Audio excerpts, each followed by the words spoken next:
Alright, welcome aboard. Today we got the Maono AU-PM430. And as you can already tell, it's a little more on the unknown side of brands. It's a Chinese brand, and it's not going to be your Sennheiser or your Rode, and it's aiming more for the budget-friendly new entry-level microphone type of audience. And to be transparent, before we even start, I was sent this microphone and told, give it a video. So there's going to be a little bit of a subconscious bias, more than likely, towards this microphone, but I'm still going to get into the negatives, and we're going to talk about what I generally think about it. Let's open it up, shall we? Let's pretend I'm just opening it up now. You're getting a lot for $100. You've got an acceptable stand, a mount for it, a shock mount for the mic, 2 pop filters, and of course a long USB cable. I really do like the long USB cable, by the way. That's a lot more than most USB microphones at this price. So, getting right into the stand, it's a little flimsy, but I still feel that it's quite better than a lot of the other really cheap stands you can get on Amazon for like $20. I think my biggest complaint about it is the desk mount itself. I don't like the way that the post goes into the hole. It's far too loose, and the tension screw is just going to wear away a groove in the metal post of it. I feel like what they should have done is replace the tension screw with double bearings. So you have a bearing at the top and a bearing at the bottom that you slide the microphone into, and this would just make the stand 100% more sturdy. However, for now, the looseness in the desk really makes it feel more like the stand's going to fall out in any sort of wrong move. You lift up too quickly, it might fall out at any moment. But like I said, though, the stand is pretty good on its own, and it's pretty quiet. Its biggest flaw is just the way that it attaches to the desk mount. It really needs some bearings, and I think they'd be ahead of most of the crowds that make stands right there, because having 2 bearings that you slide this into would just be perfect. You can move it easily, smooth. Anyways, let's move past that, though. The shock mount is a fantastic inclusion. You look at any Blue Yeti, even the high-end one, and you've got an unmountable giant monolith of a mic with a rigid body stand that even the slightest hit on your desk or, typing on your keyboard, that's rumbling straight up into the mic. And here, you're not going to have that problem. Even if you slam your hands on the desk like a gorilla, you can hear it. But it's not nearly as jarring. Sure, that was really loud, but it's not going to clip out the microphone in the same way as that shock would have, which is an excellent thing to include with this mic. I think all mics should really have a shock mount.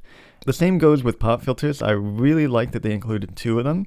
I tried the desk pop filter for a little while, and although it's nicely positionable, I find myself moving the microphone a bit with the stand, and generally just having to keep readjusting that disc pop filter every time I move the mic became cumbersome after a while. So I ended up with the wind-like filter where you just sort of put it over the top, since that one, I don't have to keep readjusting it. I feel like this problem could have been mitigated if they put the disc filter attached to the actual microphone stand. I don't know how you'd do that in its current configuration. You'd have to make it way shorter and have a different mount, but that's just sort of personal preference anyways. I think I personally just like the wind. It's up to you, so you'll see what you like better when you come to that, but I just wanted to note that down.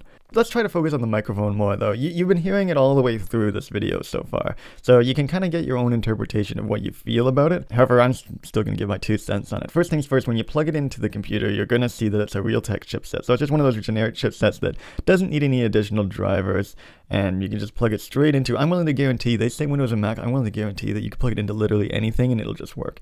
You probably plug it into your phone if you wanted to. Also, if you open the settings, you'll see that this is actually already at maximum volume. And this is what it sounds like. I'm about 2 to 3 inches away from it, and I am yelling sort of similar to that where you could hear me throughout the entire house.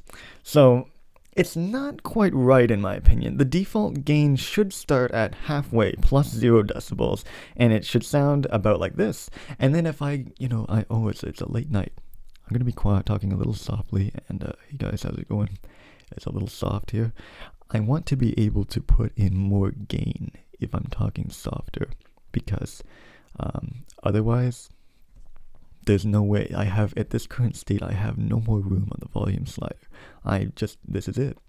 I can only do this in post, and if I'm talking to someone on a chat like Skype, Discord, whatever, this is kind of quiet. I think that that's my biggest gripe here, is there's no room to increase the volume. So I've got 2 recommendations for the company to try and fix this. Now, I'm not sure if the op-amp is built into the Realtek chipset. We're going to take it apart in a little bit if I can. However, if it isn't built into the Realtek chipset, I would recommend switching out the current op-amp for something with a little more gain. I know that the Samsung used a Max 4477, so you could switch it out for that. That had a lot. It was a really nice low noise op-amp that you could use. We'll see what's in there later if I can get it open. The second recommendation I have is to do away with all the interface circuitry altogether and have a slightly cheaper version available that is for XLR. That being said, I don't know if the capsule they're using is able to perform at 48 volt phantom power, so I don't know what it's rated for. But I feel like if you had a separate product, that would really bring a better upgrade path. Let's say that this person needs 2 microphones for different use cases. I don't know, they're using vocals and they want to play an instrument, or maybe they're, I don't know, they want a separate mic for whatever, 2 microphones at once.